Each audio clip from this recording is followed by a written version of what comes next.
चलिए, तो हम लोग थे परामर्श, परामर्श देख रहे थे।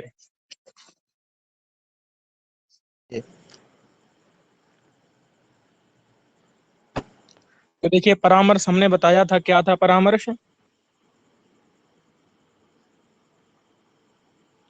बन्ही व्याप्य जी वहनी धूमवान, जी बन्ही व्याप्य धूमवानयम पर्वतः। पर्वत बन्ही जी क्या है? व्यापक है। व्यापक धूम है, धूम व्याप्य है, व्याप्य है। और ऐसे बन्ही से व्याप्य धूम वाला पर्वत है, यही क्या है? परामर्श है। परामर्श है। जी। तो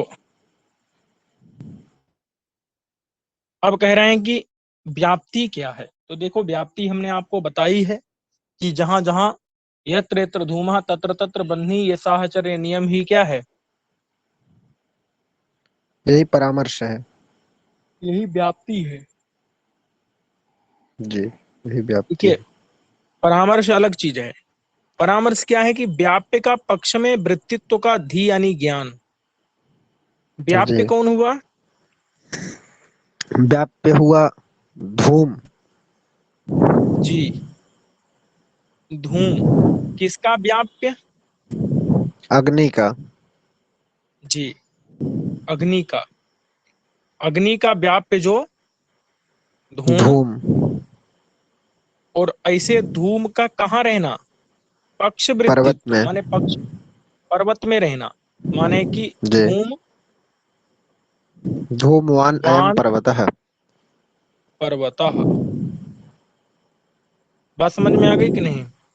जी आ गई। तो बन्ही का व्याप्य जो धूम, तादृश धूम का पर्वत में रहना, माने व्याप्य का जी पक्ष वृत्तित्व धी है। पक्ष में वृत्ति मतलब रहना, यही धी यानी ज्ञान हो जाए, तो इसी को हम क्या कहते हैं? परामर्श कहते हैं। परामर्श कहते हैं। अच्छा, अब व्याप्ति किसे कहते हैं?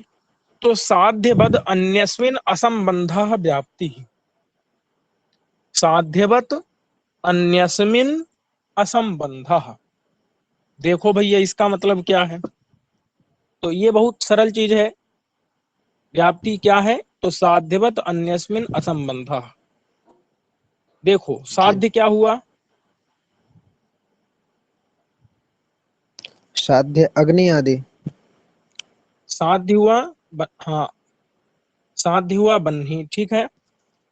जी साध्य बाला, साध्य वत कौन हुआ? धूम साध्य बाला कौन हुआ? बन्ही वाला। धूम बन्ही वाला, बन्ही कहाँ रहती है? बहनी वाला हुआ पर्वत। पर्वत हो गया। अथवा और भी कुछ भी हो सकता है, जैसे मतलब कुछ भी ले लो, जहां जहां भी बन्नी रहती है वो सब कुछ। जी नहीं समझे? जी जी समझ लिए। हाँ, जो भी बन्नी, जैसे जो भी बन्नी वाला हो गया, पर्वत हो गया, कुछ भी हो गया, जहां जहां भी आग है वो सभी। और जी फिर अन्य लिखा है। जी यहाँ अन्यस्मिन लिखा है कि नहीं? अन्यस्मिन माने अन्य में। जी जी जी तो अन्य कौन हो जाएगा? जो बन्नी वाला नहीं है। जैसे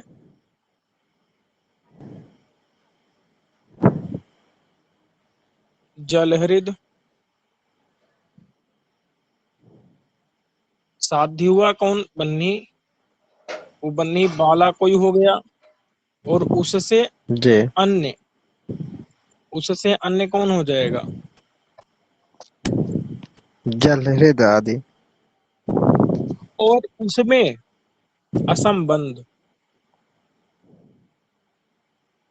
नहीं समझे? जी समझ गया। उसमें असंबंध किसका है? वहनी का है। धूम का है।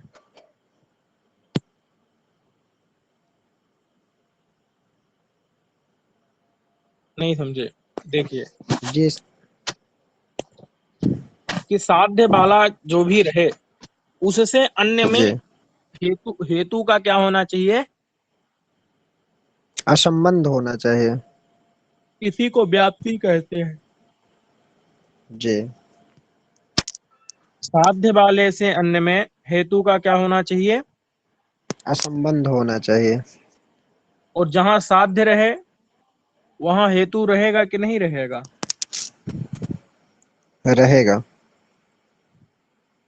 अच्छा, जैसे अयोगोलक में साध्य है, हेतु है क्या?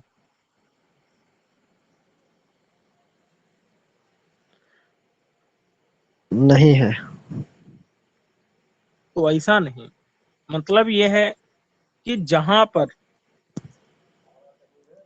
साध्य ना रहे वहां पर जी हेतु को नहीं रहना चाहिए, और जहां जी हेतु रहे वहां पर साध्य जरूर रहे। जी लेकिन जहां साध्य ना रहे वहां पर हेतु, न रहे।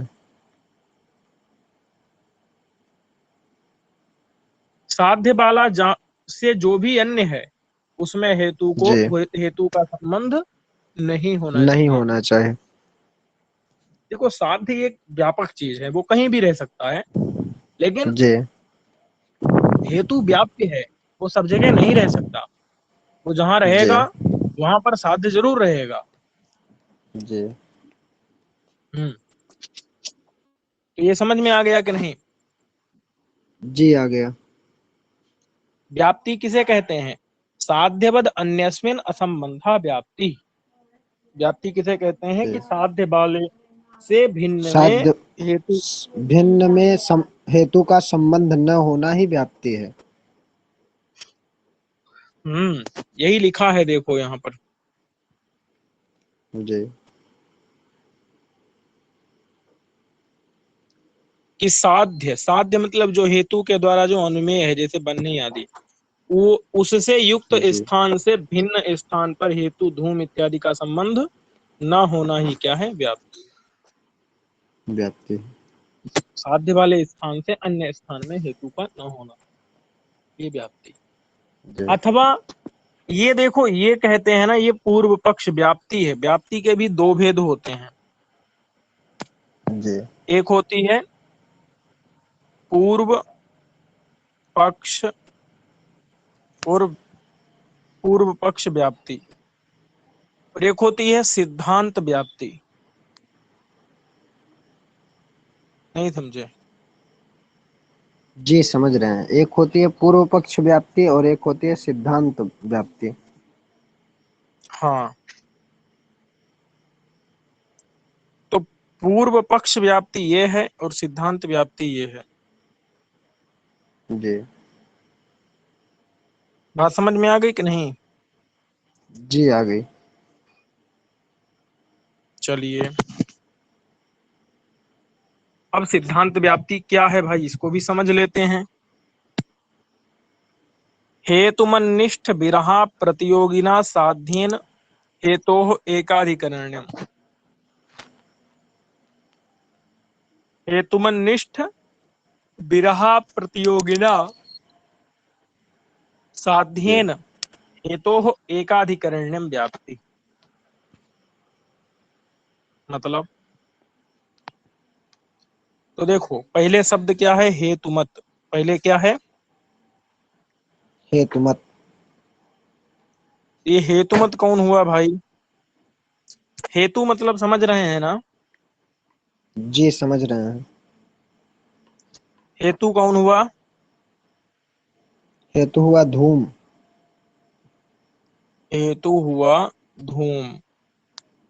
ठीक है, फिर हेतु मत कौन हुआ? धुएं वाला क्या हुआ? जैसे पर्वत। पर्वत तो यार अनुमान में, पर्वत में तो ठीक ही है, दूसरी कोई जगह चुन लो जहां पर पक्का देखा हो। रसोई घर मान लो, जहां चूल्हा रहता है, जी। गैस वाला नहीं, कंडे वाला। जी। तो रसोई घर। धुएं वाला कौन हो गया? रसोई घर। तो हेतु मत हो गया इतना कि नहीं? हो गया। अब हेतुमत निष्ठ, निष्ठ का मतलब क्या होता है?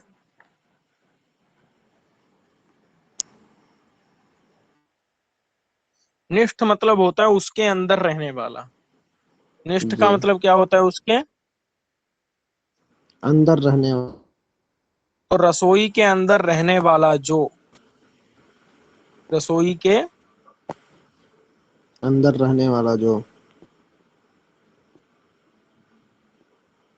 अंदर रहने वाला,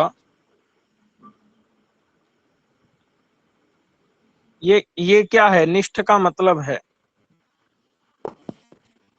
जी। हेतु हुआ धूम, हेतु मत हुआ रसोई घर, और निष्ठ का मतलब है कि उसके अंदर रहने वाला जो। फिर यहाँ लिखा है बिरह। जी। बिरह का मतलब क्या है भैया? बिरह मतलब होता है अभाव। बिरह माने क्या होता है? अभाव। बिरह यानी अभाव। बिरह यानी अभाव। तो भैया ये बताओ कि ये जो रसोई घर है उसके अंदर किसका अभाव मिलेगा? बन्ही का। मतलब रसोई घर हमने क्यों बोला? क्योंकि धुएं वाला जो भी जगह है वहां बन्ही जी। का अभाव मिलेगा क्या? नहीं मिलेगा। किसका मिलेगा? हाथी घोड़े का मिल सकता है जी। रसोई घर में। तो इसका मतलब है कि कोई भी अभाव ले लो आप, जैसे किसका अभाव लोगे? जल का ही अभाव मठ ले का लीजिए। अभाव है। जल चलो का। मठ का अभाव ले लेते। जी। रसोई घर में मठ तो नहीं होगा ना? नहीं।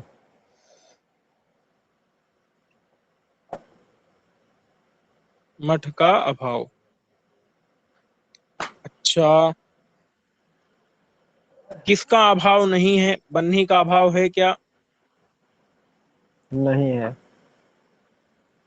बन्ही का अभाव नहीं है। अब एक बात याद कर लेना है कि जिसका अभाव होता है वो अभाव का प्रतियोगी होता है। क्या याद करना है? जिसका अभाव होता है वह अभाव का प्रत्युत्तर होता है। हम्म। यस्य अभावः सः अभावस्य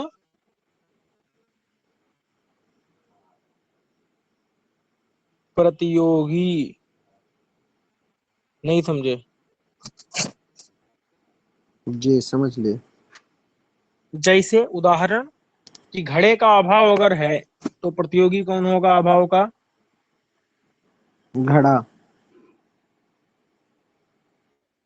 और उदाहरण जैसे हेतु मठ। वाला हो गया हेतु वाला हो गया रसोई घर, वो उसके अंदर रहने वाला अभाव है जी। मठ का अभाव। तो प्रतियोगी जी। कौन होगा? मठ ही होगा। और बन्ही का अभाव है वहां पर।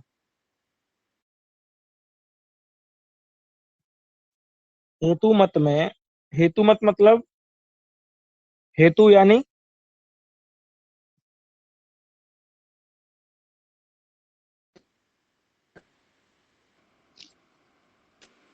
मेरी आवाज आ रही है?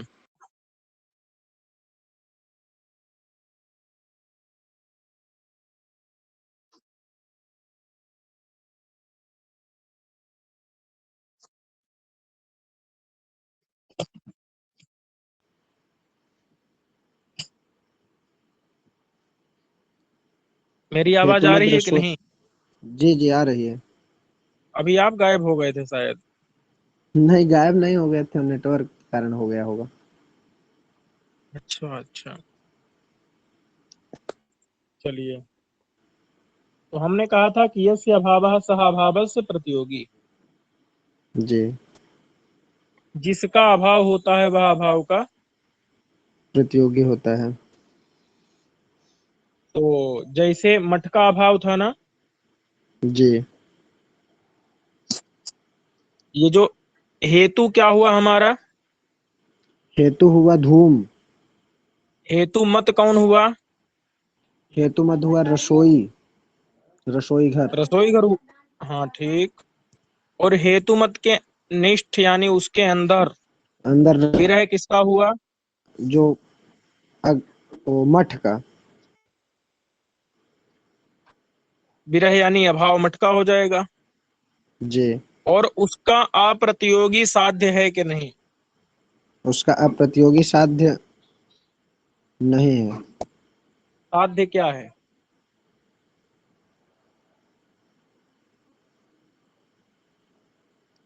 साध्य क्या है प्रभु? साध्य। बन्ही। जी। और वो बन्ही प्रतियोगी है कि अप्रतियोगी? नहीं, वो अप्रतियोगी है। क्यों प्रतियोगी क्यों नहीं है? क्योंकि उसका अभाव नहीं है, वो साध्य है। क्योंकि उसका अभाव हेतु मत जो रहेगा ना उसके अंदर साध्य का अभाव। नहीं रहेगा। हाँ, क्योंकि हेतु धुआं जो है ना वो जहाँ रहेगा वहां साध्य रहेगा कि नहीं रहेगा? जी रहेगा। समझ गए कि नहीं? जी समझ गए।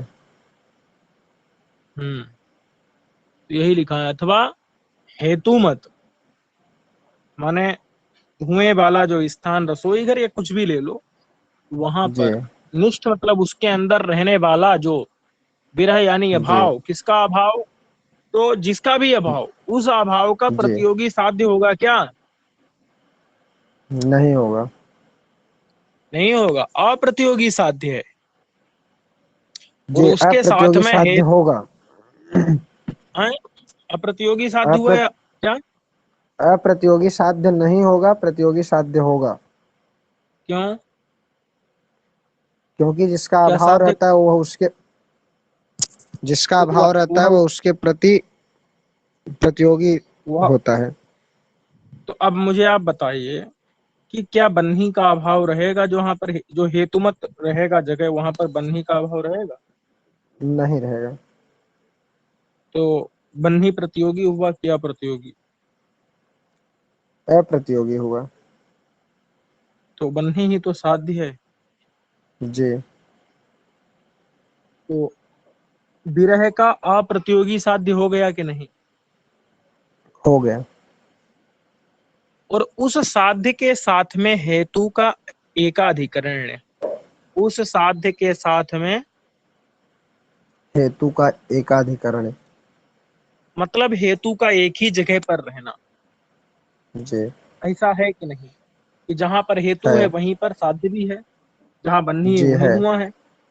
जी। तो ऐसे साध्य के साथ में हेतु का एकाधिकरण होना, यही व्याप्ति है। एकाधिकरण का मतलब एक ही अधिकरण में रहना, एक ही जगह पर रहना। जी। जी। यही बात इन्होंने लिखी है कि हेतु का जो अधिकरण, और क्या हुआ? जी। हेतु का अधिकरण रसोई घर हुआ। और उसमें रहने वाला जो अभाव है, उस अभाव का प्रतियोगी है क्या बन्ही? नहीं। प्रतियोगी तब हो सकता है जब बन्ही का ही क्या होता? अभाव होता। तो अप्रतियोगी मतलब अविरोधी। अब अविरोधी काटो इसको, गलत लिख दिया है। तो अप्रतियोगी जो साध्य है, उस जी। साध्य अप्रतियोगी हुआ कि नहीं बन्ही? और उसके जी हो साथ गया। में हेतु का एक अधिकरण में रहना, यही व्याप्ति है। यह है सिद्धांत व्याप्ति। जी। समझ गए कि नहीं? जी समझ गए। चलिए।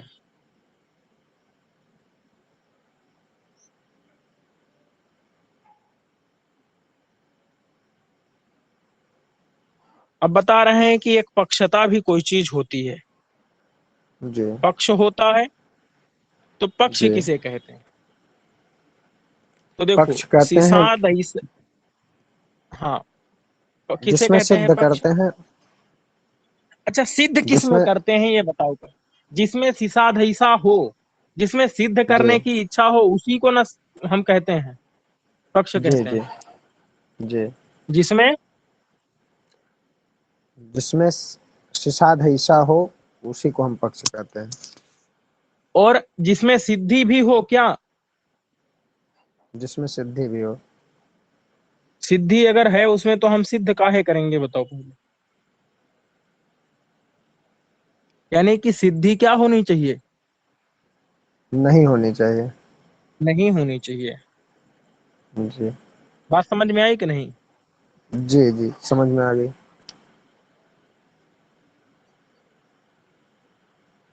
तो ये याद रखिएगा कि सिसाधैसया शून्य माने सिद्ध करने की इच्छा से रहित सिद्धि जहां पर,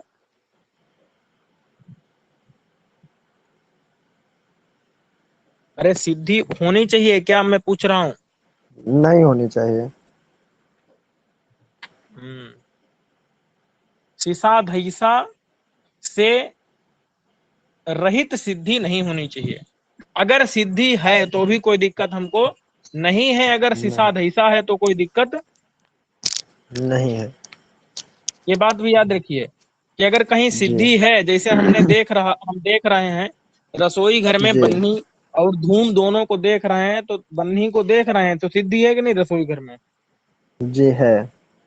फिर भी नैयायिक कहेगा कि जो है ये क्या बोलते हैं उसको, इदम महानसम बन्हीमत जी हुमात।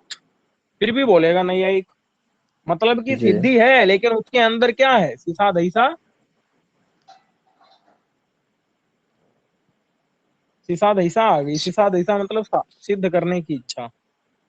जी तो ये चीज समझिएगा कि सिद्धि है तो भी तो अनुमिति रुक जानी चाहिए कि नहीं? जी, रुक जानी चाहिए। हम जब प्रत्यक्ष देख पा रहे हैं तो अनुमिति क्यों होगी भाई? फिर भी अनुमिति जी होती है, क्यों? सिसाधैसा के कारण। जी। लेकिन अगर सिसाधैसा के साथ में सिद्धि हो तो कोई दिक्कत नहीं है। क्यों? क्योंकि सिद्धि काम बिगाड़ेगी, अनुमान नहीं होने देगी, लेकिन सिसाधैसा वहां करवा लेगी। जी, नहीं समझे समझ गए। क्या? सिद्धि हो उसके बाद भी अगर सिसाध ईसा हो तो वहां अनुमान होगा। अच्छा, लेकिन ऐसी सिद्धि हो जहां सिसाधैसा, न हो तो वहां तो अनुमान बताओ नहीं हो पाएगा। काम बिगड़ जाएगा कि नहीं बिगड़ जाएगा?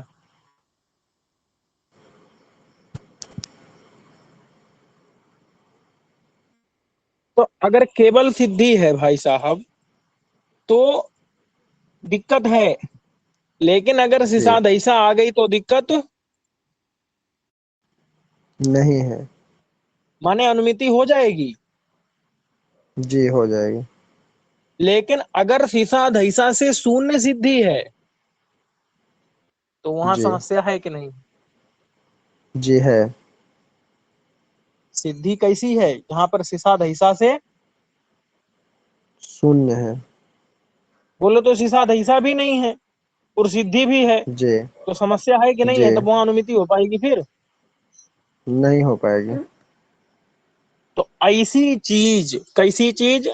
ऐसी सिद्धि जो सिसाधैसा से शून्य है भाई साहब, वो हमको चाहिए कि नहीं अनुमिति करने के जी लिए? चाहिए। चाहिए। अच्छा, सिसाधैसा से शून्य सिद्धि चाहिए क्या हमको? नहीं, सिसाध ईसा से शून्य सिद्धि नहीं चाहिए। नहीं चाहिए अनुमिति करने के लिए, समझे कि नहीं? जी समझ लिए। हमको कैसा पक्ष चाहिए जहां पर सिसाधैसा से शून्य सिद्धि, नहीं हो। ऐसा पक्ष चाहिए। यही लिखा है कि सिसा धैसाया शून्य सिद्धि यत्र न विद्यते, जहां यत्र न पर विद्यते, सिसाधैसा से शून्य सिद्धि न विद्यमान हो। उसको पक्ष कहते हैं, सपक्ष। नहीं समझे? जी समझ लिए। और अगर उसमें हमको पता चल जाए कि धुआं है तो हमको, अगर उसमें हमको पता चल जाए कि धुआं है तो हमको फिर आग की अनुमति हो जाएगी कि नहीं? जी हो जाएगी। यही बताना है यहाँ पर। किस हिसाब हिसाब से शून्य सिद्धि जिसमें नहीं है वो पक्ष है, और उसमें हमने वृत्तित्व ज्ञान कर लिया। वृत्तित्व ज्ञान मतलब धूम के रहने का जी ज्ञान कर लिया, तो अनुमितिर भवे, तो बन्ही की अनुमति हो जाएगी। बात समझ में आई कि नहीं? जी आ गई। क्या समझ में आई?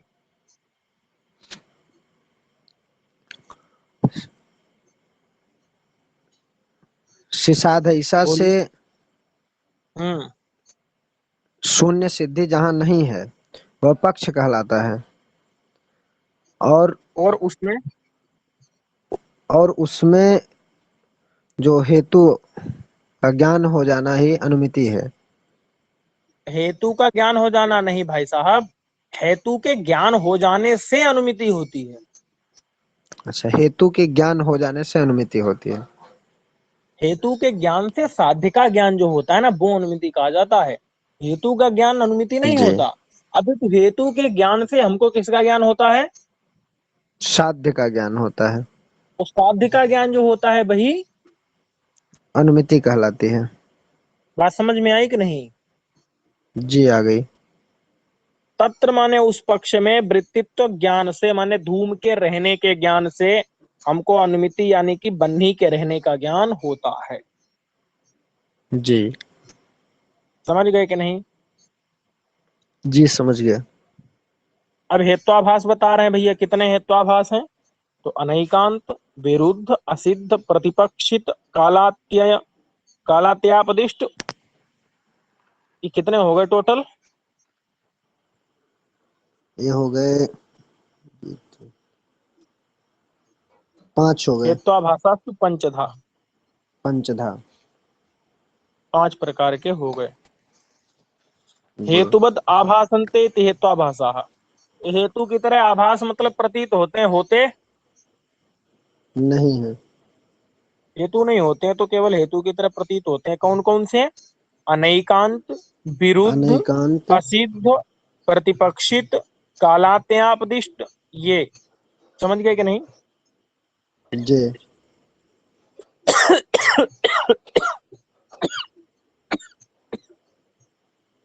चलिए अब आद्य। आद्य मतलब पहला वाला। पहला वाला कौन सा है? अनेकांत। अनैकांत। ये अनैकांत कितने प्रकार का होता है? त्रिधा अनैकांतिको भवेत। अनैकांतिक जो है वो कितने प्रकार का होता है? 3 प्रकार का होता है। कौन कौन सा? साधारण, असाधारण और अनुपसंहारी। समझ गए कि नहीं? जी, क्या? जो अनेकांत हेत्वाभास होता है वह 3 प्रकार का होता है: साधारण, असाधारण और अनेकांतिक, और अनुपसंहारी। साधारण, हाँ, असाधारण और अनुपसंहारी। ये 3 प्रकार का जो पहला अनैकांतिक हेत्वाभास है वो होता है। समझ गए कि नहीं? जी समझ गया। अब कहेंगे कि साधारण क्या है? तो यह सपक्षे विपक्षे च भवेत साधारणस्तु सः। जो सपक्ष और विपक्ष दोनों जगह रहे वही क्या होता है? साधारण ये समझ गए? जो सपक्ष और विपक्ष दोनों में रहता है वही साधारण हेत्वाभास। होता है। और यस्तु उभयस्माद व्यावृत्तः, जो दोनों से व्यावृत्त है मतलब दोनों में नहीं रहता है।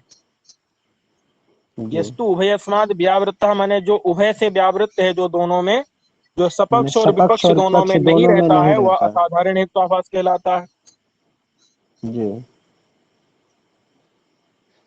यानी जो सपक्ष और विपक्ष दोनों में ना रहे, सिर्फ कहाँ रहे? पक्ष मात्र में रहे। जी। और अनुपसंहारी किसे कहते हैं? तो केवलान्वयी पक्ष का। अनुपसंहारी केवलान्वयी पक्ष वाला जो है अनुपसंहारी होता है, यानी जिसका पक्ष केवलान्वयी हो। बात समझ केवलान्वयी में का आ गई कि तात्पर्य नहीं क्या है सर? है? केवलान्वयी क्या होता है? हाँ, ये अभी हम बता रहे हैं, तीनों का उदाहरण बताएंगे। तो अब सबसे पहला क्या है? पर्वतो बह्निमान सत्वात्। क्या है? पर्वतो वह्निमान सत्वात्। ये जो है कौन अग्निमाला सा है वाला पर्वत। है? तो ये जो है, अब क्या साधारण है? हेत्वाभास है। हाँ, यहाँ पर पर्वत पक्ष है, बन्ही साध्य है, और सत्वात का मतलब है सत्ता जाति। क्या है? सत्ता जाति। सत्ता जाति। अच्छा बताओ, सत्ता कहाँ कहाँ रहती है? सत्ता सामान्य को सत्ता कहते हैं। अरे प्रभु, सत्ता कहाँ कहाँ रहती है?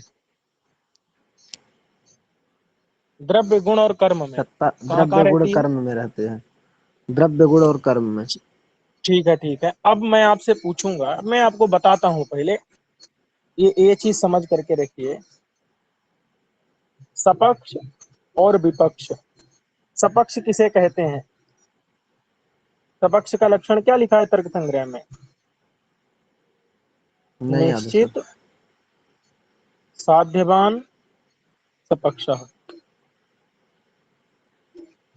निश्चित, साध्यवान। ध्यान दीजिएगा, जी। जो निश्चित रूप से साध्य वाला हो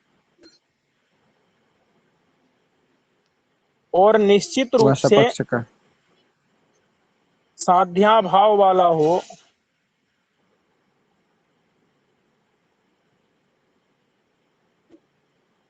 वो विपक्ष होता है। नहीं समझे? जी। निश्चित क्या साध्य वाला समझे?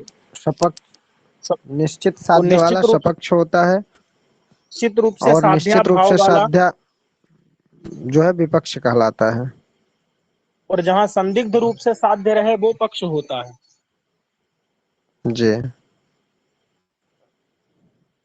अब मैं आपसे पूछ रहा हूं कि निश्चित रूप से, जैसे पर्वतो बन्हीमान धूमात, ये ठीक है कि नहीं? ये तो अनुमान ठीक है, इसमें तो कोई दोष है नहीं। जी। तो यहाँ पर निश्चित रूप से साध्य वाला कौन है?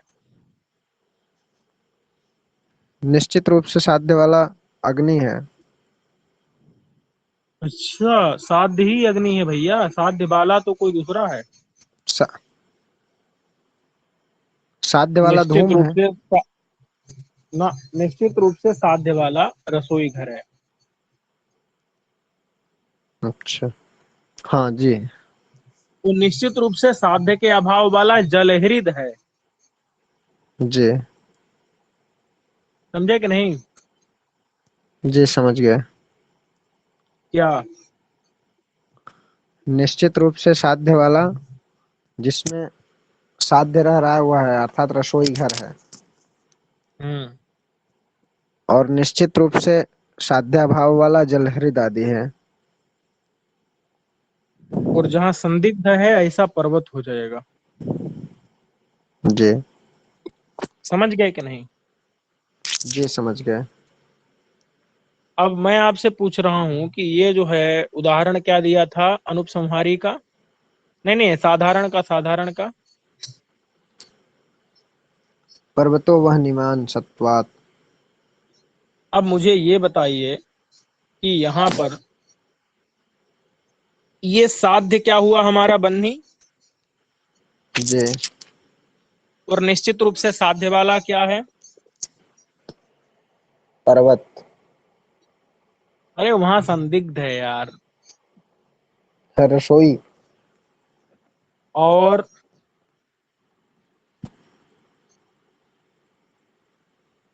तो सपक्ष मिला ना, विपक्ष क्या? विपक्ष जलहृद। पक्का? जी। सत्ता कहाँ रहती है? दोनों में रहती है कि नहीं? दोनों में रहते हैं। क्योंकि जलहृद भी द्रव्य है और रसोई घर भी क्या है, द्रव्य है। द्रव्य है। तो दोनों जगह सत्ता रहती है ना भाई। जी रहती है। इसका मतलब अब हेतु हमने क्या दिया था, पर्वतो वन्यमान सत्वात, सत्वात का मतलब है सत्ता। तो हमारा जो सत्ता जी। रूप हेतु है वो तो सपक्ष में भी है विपक्ष में भी है। जी। मतलब पक्ष में भी विपक्ष में भी सपक्ष में भी। ऐसे हेतु को हम दो। साधारण हेतु कहते हैं। जी। अब वो साधारण जो है ना हेतु नहीं हेत्वाभास हो जाता है। नहीं समझे? जी समझ गया। क्योंकि हेतु को विपक्ष में रहना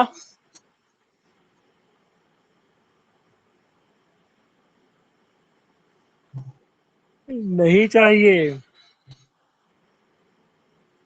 जी। हेतु को विपक्ष में नहीं रहना चाहिए, हेतु पक्ष विपक्ष में में नहीं रहे। रहना चाहिए। सब, हाँ सपक्ष में रहे लेकिन विपक्ष में नहीं रहना चाहिए। नहीं तो वो हेत्वाभास जी। हो जाता है। जी। अब दूसरा क्या है देखो, पृथ्वी नित्या गंधवत्वात्, पृथ्वी के अंदर हम यहाँ क्या सिद्ध कर रहे हैं, नित्यता गंध सिद्ध कर सिद्ध रहे हैं। करना, नित्यता। नित्यता कर रहे हैं किसके द्वारा, गंध के द्वारा। गंधत्व के द्वारा। ना, गंधवत्व लिखा है, गंधवत्व और गंध एक ही बात होती है, वत्व लगा देने से कोई फर्क उसमें पड़ता नहीं है। नहीं। जैसे कोई कहे जल और कोई कहे जलवत्व तो दोनों में कोई अंतर, नहीं है। फल और फलवत्व में कोई अंतर, नहीं है। घटत्व और घटत्वत्व में कोई अंतर, नहीं है। वत्व लगा देने से मत्व लगा देने से कोई फर्क। नहीं पड़ता। हाँ तो पृथ्वी नित्या गंधवत्वात् का मतलब है गंध। तो हेतु है गंध। इस गंध हेतु के द्वारा पृथ्वी के अंदर क्या सिद्ध कर रहे हैं, नित्यत्व सिद्ध कर रहे हैं। नित्यता नित्यत्व सिद्ध कर रहे हैं। अब पूछना यह है कि हम अब नित्यत्व जो है वो कहाँ, अब नित्यत्व है यहाँ ध्यान देना। अब यहाँ सपक्ष क्या जी। बनेगा, यहाँ सपक्ष सपक्ष क्या, सपक्ष का वही मतलब नित्यत्व समझना ही बने। निश्चित रूप से साध्य जहां रहे। तो बताओ निश्चित रूप से जी। नित्यत्व कहाँ रहेगा। पृथ्वी में। अच्छा, पृथ्वी में सब नित्यत्व रहता है क्या, परमाणु रूप गंधवत्व है, पृथ्वी में रह गंधवत्व। सकता है। गंधवत्व की बात नहीं, साध्य की बात कर रहे हैं आप, सपक्ष का लक्षण भूल गए क्या। नहीं, सपक्ष का लक्षण भूले नहीं है। तो कहाँ है सपक्ष का लक्षण, सपक्ष का लक्षण। निश्चित साध्यवान।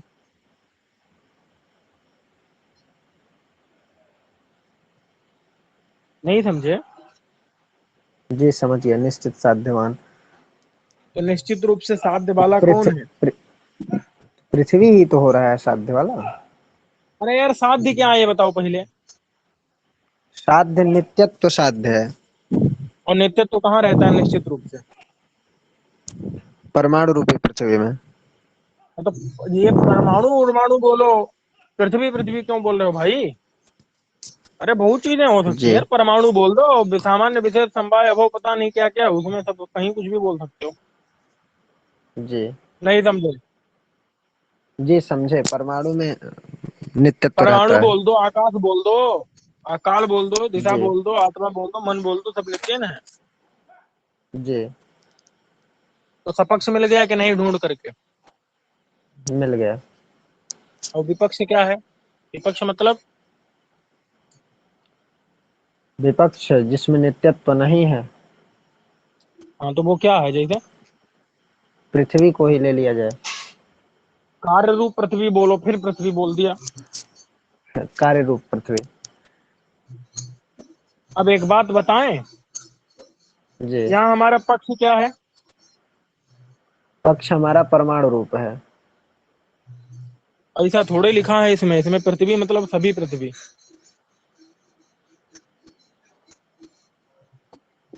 है। नहीं तो यहाँ नित्यत्व तो परमाणु में ही आ रहा है ना। वो इसीलिए तो अनुमान गलत है भाई, कि पृथ्वी से सभी पृथ्वी लेना है, इसीलिए अनुमान गलत है। जी। तो ये समझे कि नहीं समझे, पहले मैं पूछ रहा हूँ वो बताओ भाई, कि यहाँ पर निश्चित रूप से साध्य कहाँ रह रहा है, मतलब क्या देखो पृथ्वी पक्ष है ना, पूरी पृथ्वी। जी पक्ष है। तो इसका मतलब उसमें नित्यता कह सकते हो आप क्या, निश्चित रूप से? नहीं कह सकते। क्योंकि पक्ष जो होता है ना वो संदिग्ध साध्य वाला होता है, वहां साध्य का निश्चय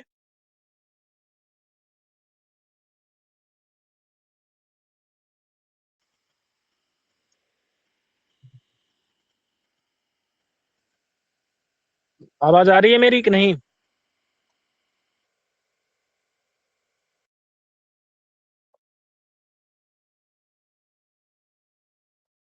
मेरी आवाज आ रही है?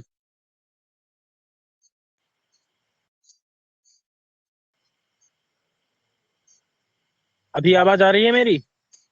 जी आ रही है।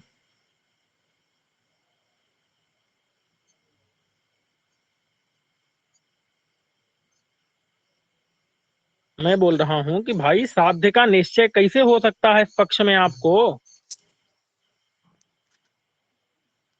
तो निश्चित साध्यवान कहने से कौन लिया जाएगा, क्या पृथ्वी के परमाणु लिए जा सकते हैं? उनको तो अभी पक्ष नहीं बना लिए रखा जा है सकते। भाई। जी। क्योंकि पक्ष जो होता है ना वो उसमें साध्य का संदेह होता है। जी। हम्म।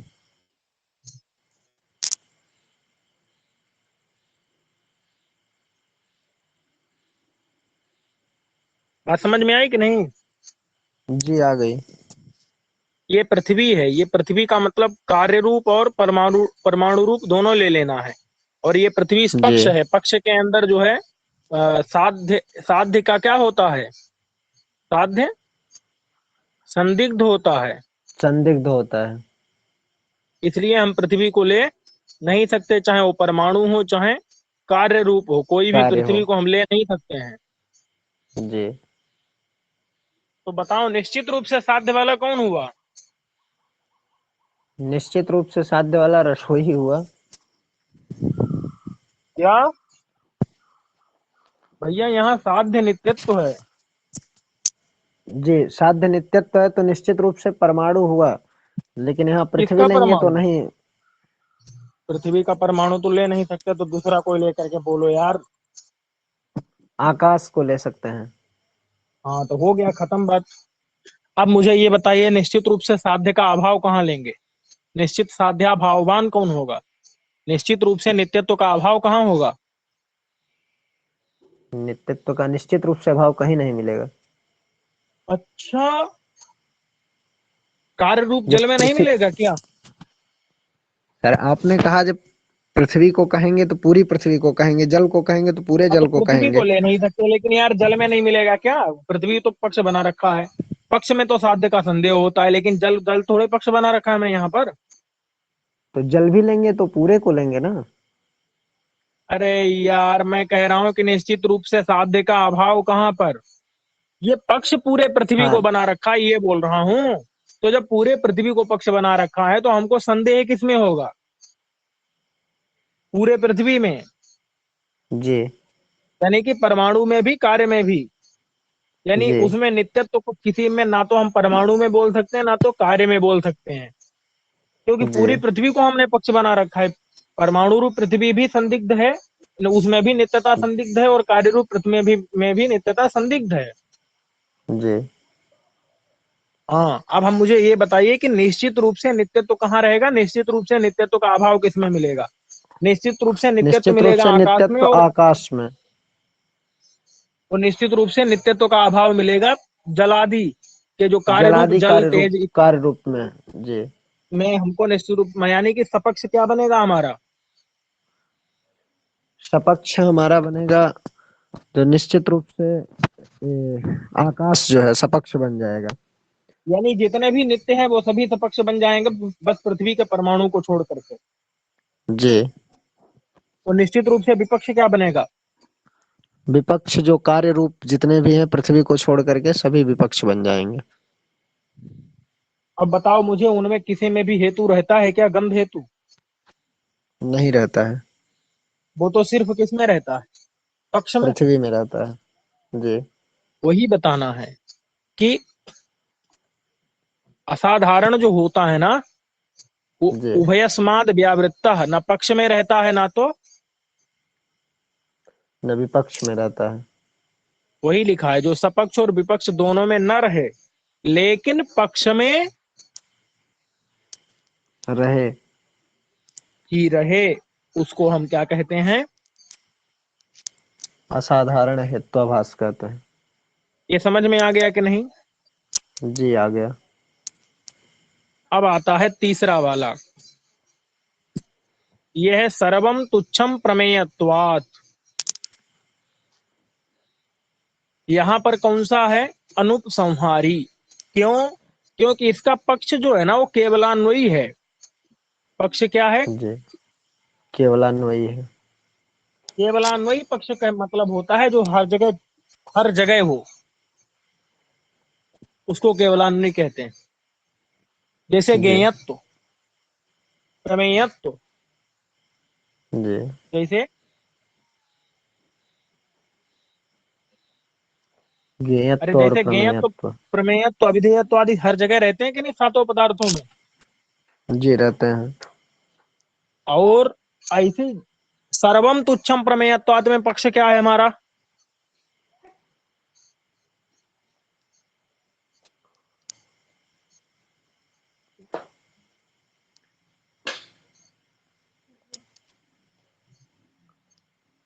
अरे पक्ष क्या है भाई?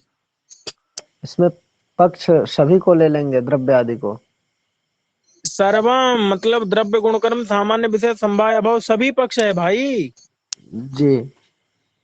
और जब सभी है, सर्व है, तो वो सब जगह विद्यमान होगा कि नहीं?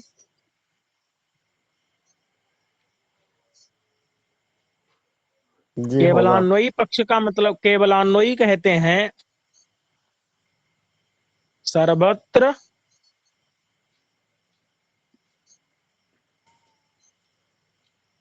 विद्यमान, जो सब जगह विद्यमान होता है उसको क्या कहते हैं? केवलान्वयी कहते हैं।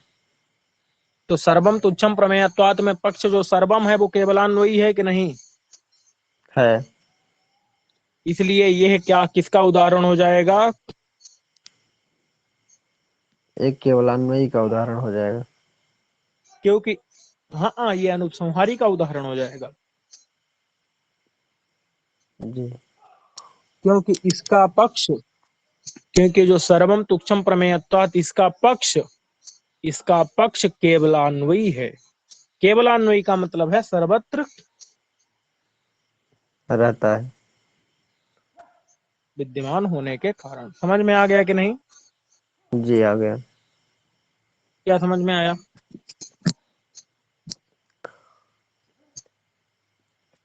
इस सभी में विद्यमान रहने के कारण जो है केवलान्वयी पक्ष है, इस वजह से इस पक्ष, इसके कारण चूंकि इसको सर्वम पक्ष केवलान्वयी है, तो सर्वम तुच्छम जी प्रमेयत्वाद, ये पूरा अनुमान क्या हो जाएगा? अनुपसंहारी हो जाएगा। हाँ, चूंकि सर्वम क्या है, केवलान्वयी है, इसलिए सर्वम जी। तुच्छम प्रमेयत्वाद अनुपसंहारी हो जाएगा। जी। चलो,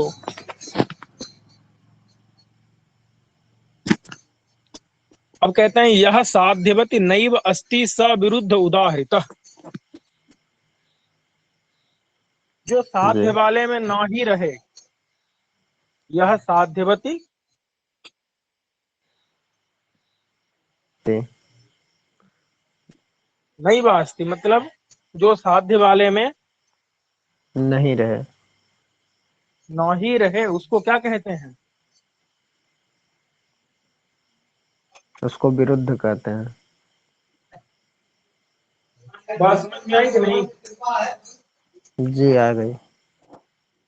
अच्छा, जैसे इसने कहा कि गोत्वादि साध्य हेतुर ही यत्र अश्वत्वादि को भवेत। जहां पर गोत्व सिद्ध करने के लिए हेतु क्या दिया गया हो? अश्वत्व। जी। क्या समझे? जहाँ गोत्र सिद्ध करने के लिए अश्वत्व हेतु दिया गया हो। हम्म।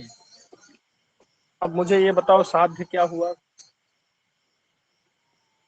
साध्य हुआ गोत्व। साध्य वाला कौन हुआ? साध्य वाला गौशाला आदि हुआ। गौशाला नहीं यार, गो हो जाएगा। गो गो गो माने गाय। जी। हम्म। साध्य वाला गो हो जाएगा। जी। मतलब जैसे मैं आपसे कहूं कि मूर्खत्व वाला कौन हुआ, तो मूर्खत्व वाला पागल खाना नहीं होता। मूर्खत्व वाला मूर्ख होता है, वो पागल खाने में रहता है। जी। या जैसे मैं आपसे कहूँ छात्रत्व वाला कौन हुआ, तो छात्रत्व वाला विद्यालय नहीं होता। छात्रत्व वाला छात्र होता है और वो विद्यालय में रहता है।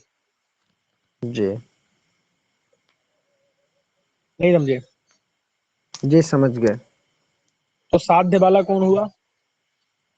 साध्य वाला गो हुआ। वो कहाँ रहेगा? साध्य नहीं नहीं नहीं नहीं, गड़बड़ हो गया थोड़ा। सा, साध्य वाला कौन हुआ? साध्य वाला गो हुआ। और साध्य वाले में कभी अस्तित्वादि रहेगा? नहीं रहेगा।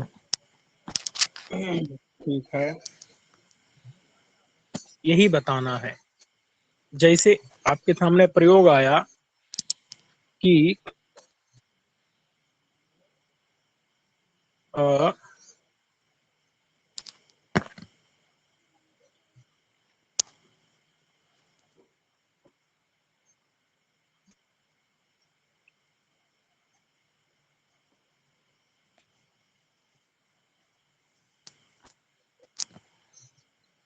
इयम गौः अश्वत्वात्।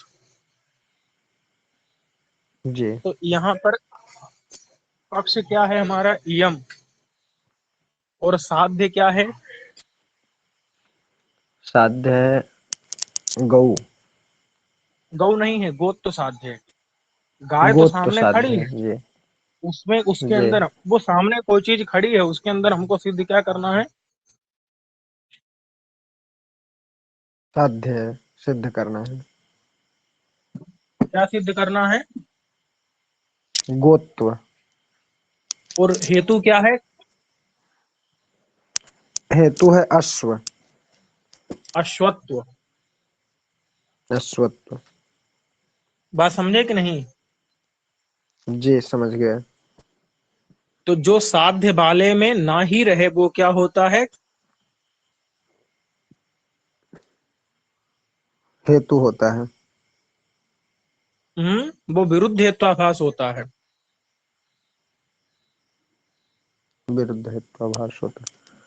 जो नहीं साध्य समझे? वाले में नहीं रहे वो, जो साध्य वाले में नहीं रहे वह विरुद्ध हेत्वाभास होता है। तो साध्य हमारा क्या है? साध्य हमारा गोत्व है। और गोत्र वाला यानी गाय, उसमें जो अस्तित्वादि गो है। नहीं रहे जी। तो वो विरुद्ध हेत्वाभास हो जाएगा। विरुद्ध हेत्वाभास हो जाएगा। यही लिखा है कि जो साध्य के अधिकरण में नहीं रहे उसको विरुद्ध हेत्वाभास कहते हैं। जैसे कि गोत्व आदि साध्य हो तो अश्वत्व आदि का हेतु बनाए। हमने वाक्य आपको दे दिया है कि इयम यहाँ पक्ष जी। है, गोत्व साध्य है, जी। अश्वत्व हेतु है। जी। तो ये क्या हो जाएगा? ये विरुद्ध हेत्वाभास हो जाएगा। का उदाहरण हो जाएगा। इयम गौ जी। अश्वत्वात्। बात समझ में आ गई कि नहीं? जी आ गई। चलिए, अब बता रहे हैं कि तीन प्रकार का असिद्ध होता है।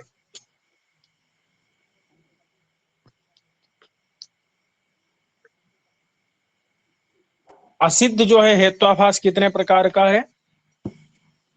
तीन प्रकार का। एक है आश्रया सिद्ध, दूसरा है स्वरूपा सिद्ध, तीसरा है व्याप्यत्वा सिद्ध। आश्रया जी सिद्ध, स्वरूपा सिद्ध और व्याप्यत्वा सिद्ध। लेकिन इन्होंने क्या कर दिया है कि असिद्धि लिख दिया है। तो तीन प्रकार की असिद्धि होती है, और असिद्धि जब तीन जी प्रकार की, तो असिद्ध भी कितने प्रकार का हो जाएगा? 3 प्रकार का हो जाएगा। असिद्धि मतलब असिद्ध और असिद्धि में अंतर क्या है कि असिद्धि असिद्ध के अंदर, रहती है। ठीक है। तो असिद्धि तीन प्रकार की है, कौन कौन सी? आश्रया सिद्धि, स्वरूपा सिद्धि और स्वरूपा व्याप्यत्वा सिद्धि सिद्धि। और व्याप्यत्वा सिद्धि। तीन प्रकार की असिद्धि है। और इसमें, जी और ये असिद्धि वाला जो असिद्ध है वो भी तीन प्रकार का है। बस करना क्या है, असिद्धि जी जहां बोलते हो वहां असिद्ध बोल दो कि आश्रया सिद्ध, जी स्वरूपा सिद्ध और व्याप्यत्वा सिद्ध, हो गया। नहीं समझे? जी समझ गए।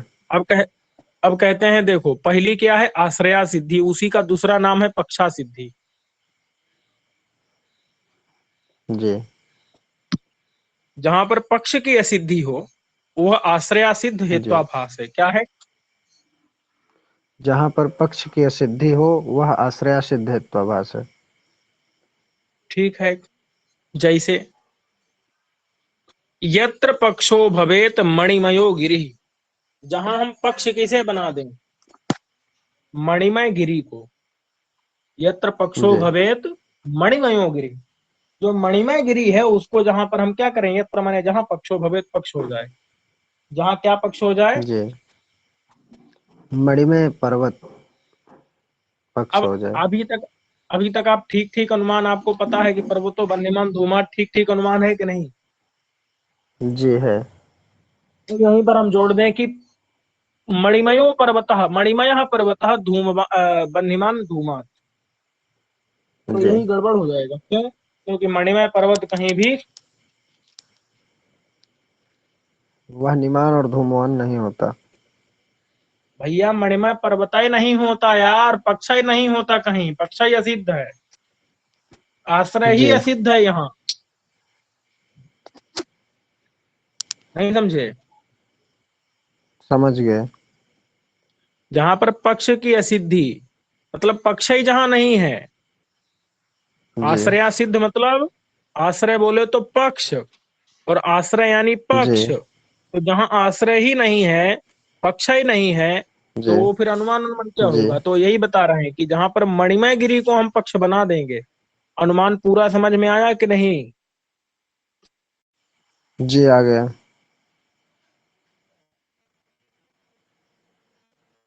वन्यमान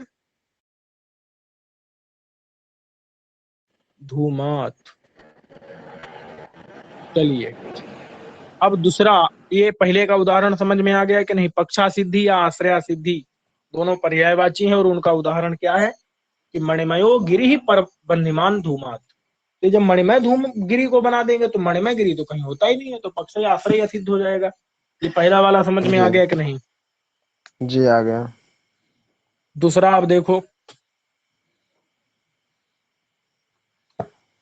दूसरा है जिस पक्ष का, जिस पक्ष में हेतु का स्वरूप नहीं रहता है वो स्वरूपा जी सिद्ध होता है। स्वरूपा सिद्ध की व्याख्या समझ गए? जी समझ गए। क्या? जिस पक्ष में हेतु का स्वरूप नहीं होता वह स्वरूपा सिद्ध हेत्वाभास होता है। माने जिस पक्ष में हेतु ही न रहे जी वो क्या होता है? वह स्वरूपा सिद्ध हेत्वाभास होता है। जैसे हृदः द्रव्यम जी धूमवत्वात्। हृदय मतलब होता है तालाब। तालाब। जी तो तालाब द्रव्य है, मतलब तालाब में हम किसकी सिद्धि कर रहे हैं? द्रव्यत्व की। जी और हेतु किसको बना रखे हैं? धूम धूम को। बत्त को। किसको धूम बत्त को। धूमवत्व को। और, और बत्तो, बत्तो का मतलब कुछ भी नहीं है। समझ गए कि नहीं? जी समझ गए। देखो धूमवान का मतलब होता है धुएं वाला, जी लेकिन धूमवान के आगे जब त्वा लगा देते हैं तो क्या बन जाता है? वानत्व। धूमवानत्व नहीं, धूमवत्व बनेगा। क्या बनेगा? धूमवत्व। और जब धूमवत्व बन जाएगा तो उसका कोई मतलब नहीं है, धूम ही रहेगा वहां पर। धूमवत्व यानी धूम, जी समझ गए कि नहीं? जी समझ गए। तो हेतु प्रभु जी किसको बनाया? हेतु बनाया धूम को। अब बताओ मुझे पहले कि ये धूम रहता है हृदय में? नहीं। तो जिस पक्ष में हेतु ही नहीं है, उसी क्या कहते हैं? उसको स्वरूपा सिद्ध हेतुभास कहते हैं। वही लिखा है कि अत्र असिद्धि अथा पराग। यहाँ भैया दूसरा वाला मतलब स्वरूपा सिद्ध है। अब तीसरा वाला देखो, व्याप्यत्वा सिद्धि ही अपरा नील धूमादि भवेत। भैया व्याप्यत्वा सिद्धि, जब हम धूम ना दे करके क्या दे दें? नील धूम दे दे। हाँ, मतलब आपसे प्रश्न पूछा जाएगा पर्वतो बन्यमान नील धूमात, तो आप कहेंगे जी बढ़िया है, गलत क्या है, कोई दिक्कत थोड़ी है। जी। तो लेकिन दिक्कत है यहाँ। यहाँ भैया जो नील धूम है वो क्या है? व्यर्थ है। नील धूम क्या है? कौन सा वाला है तो आभास है? हेतु हे, हेतु है। ये व्याप्यत्वा हैं? सिद्ध है। हाँ, व्यापकत्व सिद्ध है। क्यों? क्योंकि इसमें जो है धूम के में विशेषण लगा दिया नील को, धूम जी, में। विशेषण लगा दिए। तो ये विशेषण विशेषण नहीं लगाना है। जी, बात समझ में आई कि नहीं? समझ में आ गई। हाँ, ये पर्वतो वन्यमान धूमात इतना ही रखो। पर्वतो वन्यमान धूमात में अगर धूम में कोई विशेषण जोड़ दिया तो वो तब क्या हो जाएगा फिर? वो व्याप्यत्वा सिद्ध हेतुभास हो जाएगा। हाँ, तो समझ गए कि नहीं ये बात? जी समझ गए। हाँ, चलिए।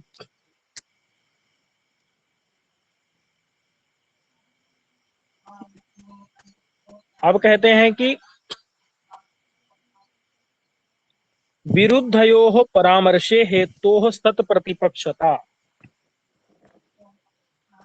जब विरुद्ध परामर्श हो जाए, क्या हो जाए? जी, जब विरुद्ध परामर्श हो जाए तो फिर वहां पर दोनों हेतु में कौन सा दोष लगता है? सत प्रतिपक्ष लगता है। समझे कि नहीं? जी समझ गए। जैसे पर्वतो बन्हीमान धूमात, ये ठीक है कि नहीं? ठीक है। इसमें तो कोई दिक्कत है नहीं। नहीं। अच्छा, जब पर्वतो बन्हीमान धूमात कहेंगे तो वो क्या होगा, क्या बोलते हैं? अरे यार, पर्वतो बन्हीमान धूमात जब कहेंगे तो जी अभी कुछ बना रहे थे, आपको याद होगा परामर्श। तो परामर्श पता है क्या बनेगा? जी। बन्ही व्याप्य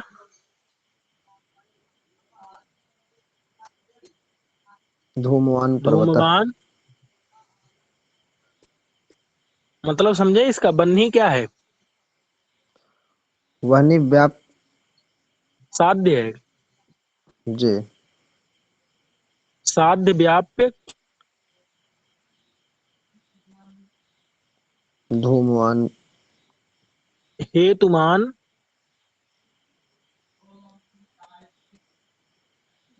पक्षः। जी आप समझे कि नहीं? जी समझे। क्या समझे कि कहीं भी परामर्श कैसा होता है? इस टाइप का, साध्य व्याप्य हेतुमान पक्षः। इसको याद कर लो, जी लिख लो चाहे कॉपी में। क्या होता है? जी लिख ले रहे। विद्यमान साध्य व्याप्य हेतुमान पक्ष। तो जैसे पर्वतो बन्हीमान धूमात, यहाँ पर क्या बनेगा? जी,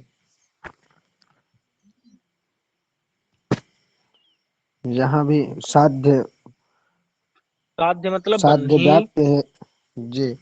अरे, अब वो मतलब ये तो हमने एक खाका बता दिया है, इसमें फिट करके बोलना है। जी। पर्वतो बन्हीमान धूमात में क्या बनेगा परामर्श? साध्य हो गया वहनी, हम्म। और हेतुमान हो गया जो। अरे हेतुमान नहीं बोलो, धूमवान बोलो यार। जी, धूमवान पर्वत। और व्याप्त समझो, जहां साध्य बोलना है वहां साध्य जो है वो बोल दो, व्याप्य भी बोलना है, फिर धूम भी। धूम जहां वो क्या था, हेतु था, वहां धूम बोलो। मान वान वो जी। तो लगा ही देना है, और फिर पक्ष बोल लो, ऐसे बोलना है, समझे कि नहीं? जी समझे। क्या समझे? वहनी व्याप्य।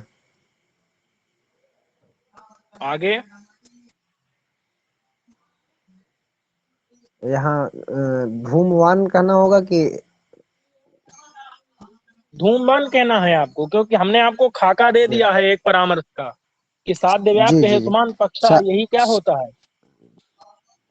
साध्य वहनी व्याप्य धूमवान साध्य मत बोलो, फिर आप पर्वतः। केवल बन्ही बोलो बस। जी। वहनी व्याप्य बन्ही व्याप्त वहनी धूमवान पर्वतः। व्याप्य धूमवान पर्वतः।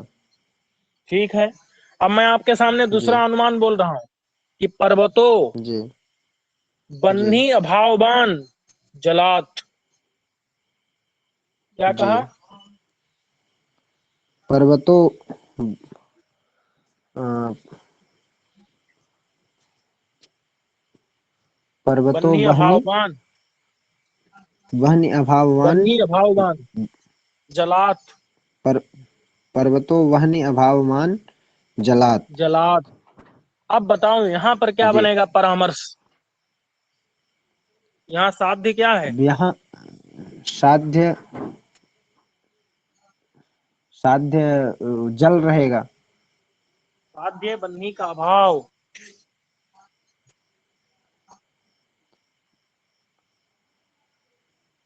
नहीं जी समझे? जी समझ गए, आप समझ गए। और हेतु क्या है? हेतु है जल। अब बताइए यहाँ पर परामर्श क्या होगा? यहाँ बनेगा वहनी अभावमान। ना, बन्ही अभाव व्याप्य। भाई वह साध्य हाँ वहनी व्याप्य। जी जी जी जी। वहनी अभाव व्याप्य जलवान पर्वतः। अब मैं आपको दूसरा एक अनुमान बोलूंगा। जी ये आप याद कर लेना, इसको याद करके रखना। जी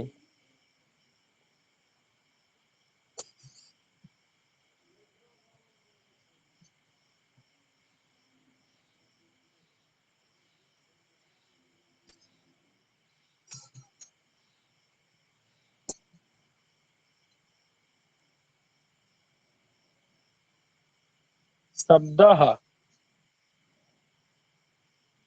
नित्यः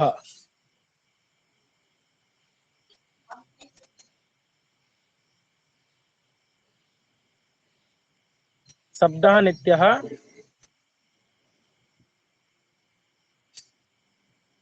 श्रावणत्वात्। ये एक अनुमान हो गया। जी दूसरा है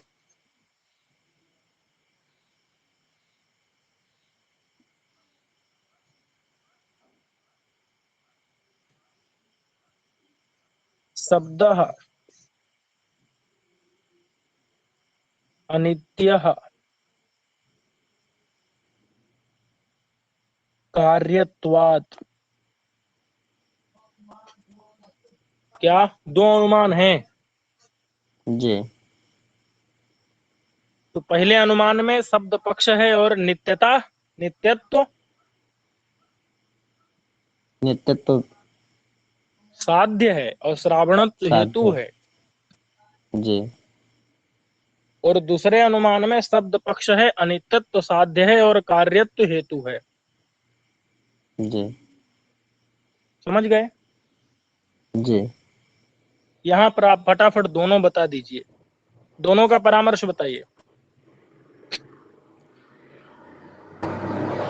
नित्य। हाँ, नित्यत्व, भैया नित्यत्व साध्य, जी सर। नित्यत्व साध्य है, नित्यत्व, हाँ? नित्यत्व साध्य है, नित्यत्व भाई जी। हैं। अरे नित्य। नित्यत्व साध्य है भाई।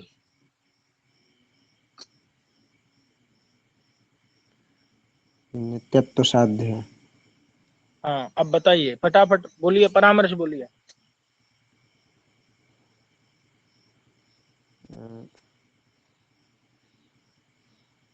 शब्द। परामर्श भूल गए क्या?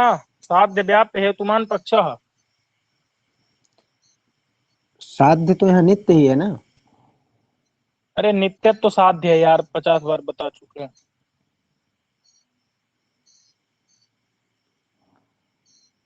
नित्य साध्य। फिर नित्यत्व बोलना है, नित्यत्व। जी नित्यत्व। हम्म, नित्यत्व नित्य व्याप्य। नित्यत्व व्याप्य हम्म, श्रवणवान शब्दः। श्रवण नहीं, श्रावणत्ववान, श्रावणत्व हेतु है। श्रावणत्व श्रावणत्वान शब्दः। और दूसरा क्या होगा? अ, कार्यत्वाते है ना। हाँ अनित्यत्व। भाई, अनित्यत्व अनित्यत्व व्याप्य। अनित्यत्व हम्म व्याप्य हम्म, कार्यत्व कार्यत्ववान शब्दः। ये दोष परामर्श समझ में आ गए कि नहीं? जी। अब एक हेतु जो श्रावणत्व है वो किसको सिद्ध कर रहा है? तो शब्द को सिद्ध कर रहा है। वो नित्यत्व को, नित्यत्व को शब्द में, जी नित्यत्व को शब्द में सिद्ध कर रहा है। और कार्यत्व हेतु किसको सिद्ध कर रहा है? अनित्य को शब्द में सिद्ध कर रहा है। अनित्यत्व को किसको? अनित्यत्व को शब्द में सिद्ध कर रहा है। इतना समझ गए कि नहीं? जी समझ गए। अब एक बात बताओ कि यहाँ पर इस हेतु का और इस हेतु से दोनों से बना हुआ जो परामर्श है वो विरुद्ध विरुद्ध है कि नहीं?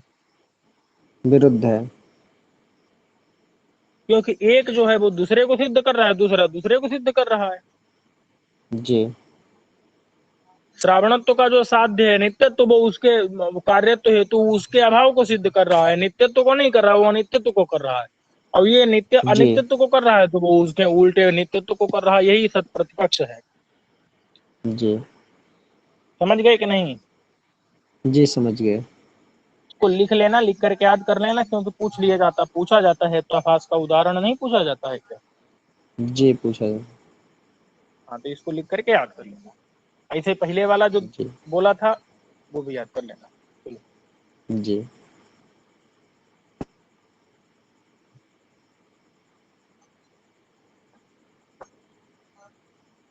यही यहाँ लिखा है, देखो कि विरुद्ध यो परामर्शे, जब विरुद्ध हेतुओं का परामर्श हो तो वो दोनों हेतु क्या होते हैं? सत प्रतिपक्ष हो जाता है।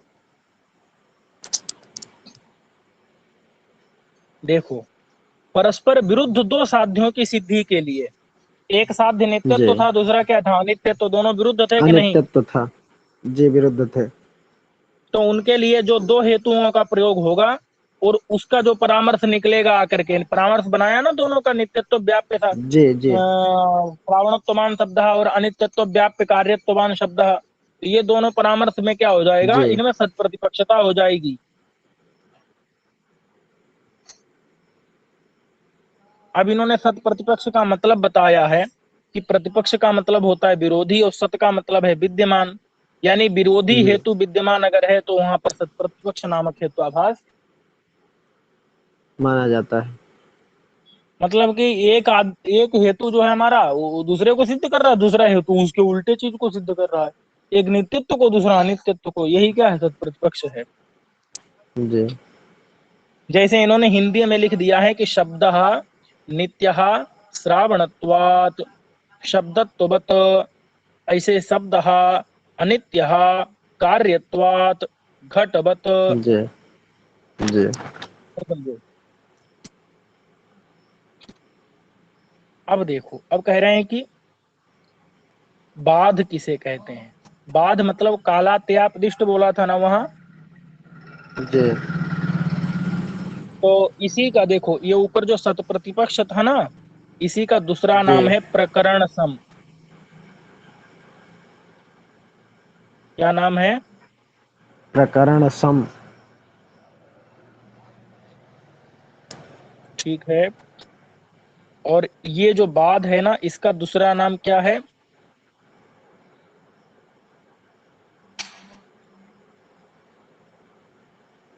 कालात्यापदिष्ट। क्या नाम है इसका? कालात्यापदिष्ट। समझ गए कि नहीं? जी यहाँ बाध होता कब है, तो कहते हैं कि जब साध्य से शून्य हो जाए पक्ष। क्या हो जाए? साध्य से शून्य जब हो जाए पक्ष। जैसे जैसे उत्पत्ति कालीन घट में जब गंध को सिद्ध करते हैं, उत्पत्ति कालीन घटे गंधादिर यत्र। साध्यते। समझ गए कि नहीं? जी जब उत्पत्ति कालीन घट में हम किसको सिद्ध करते हैं? गंधत्व को। गंधत्व को नहीं, गंधादि माने गंध को। ये समझ गए कि नहीं? जिस जहां उत्पत्ति कालीन घट में गंध आदि साधित किया जाता है। नहीं समझे?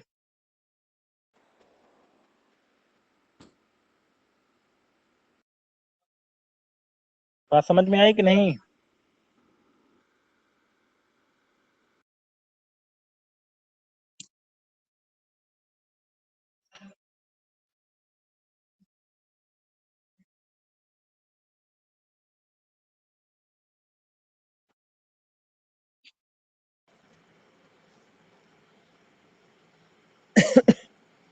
ये समझ में आया कि नहीं आया?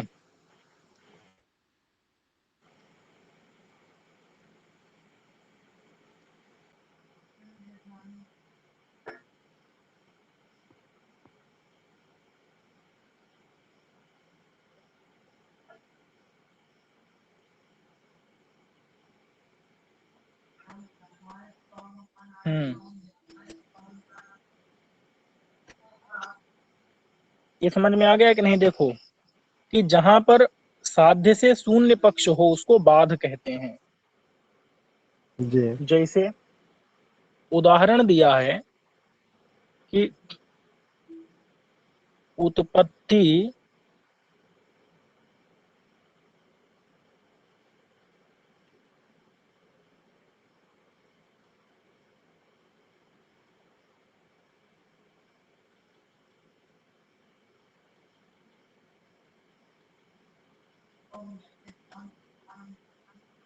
उत्पत्ति कालीन घटः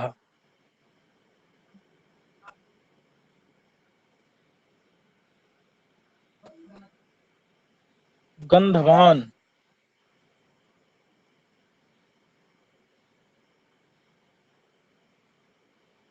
पृथ्वीत्वात्। क्या उदाहरण हो? उत्पत्तिकालीन घटः गंधवान पृथ्वीत्वात्। तो यहाँ पर क्या मामला है भाई? तो यहाँ पर देखो, पक्ष क्या है? उत्पत्ति कालीन घट, ये क्या है? पक्ष है। और उसमें सिद्ध क्या कर रहे हैं? गंधवत्व। क्या सिद्ध कर रहे हैं? गंधवत्व। और गंधवत्व। गंधवत्व मतलब? गंधवत्व यानी गंधवत्व साध्य है, गंधवान होना। गंधवत्व मतलब गंध। जी वत्व मतलब कुछ भी नहीं होता। जी तो साध्य क्या है? गंध। हमारा क्या साध्य है? गंध। तो हेतु क्या है? पृथ्वीत्व। जी अब एक नियम है कि जो उत्पन्न जिस टाइम पर होता है ना, उस समय पर उसमें कोई भी गुण नहीं होता। अब बताओ यहाँ गंध रहेगा क्या उत्पत्तिकालीन घट में? नहीं रहेगा। यानी कि साध्य गंध है, वो पक्ष में रहेगा? नहीं रहेगा। यही बता रहे हैं। तो जहां पर पक्ष, यत्र माने जहां पक्ष पक्ष साध्य से शून्य होता है उसको हम बाध कहते हैं।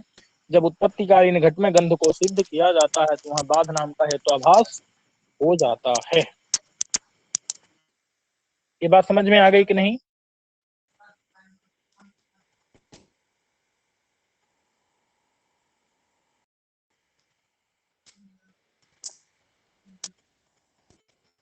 समझे कि नहीं समझे? चलिए, तो अब हम लोग जो है बचा हुआ कल पढ़ेंगे, और अनुमान खंड हम लोगों ने खत्म कर लिया है। अब जी आगे उपमान है और शब्द खंड है, इन दोनों को देखेंगे और यहीं तक महत्वपूर्ण जी है। जी। और भाई आपने याद कितना किया? याद लगभग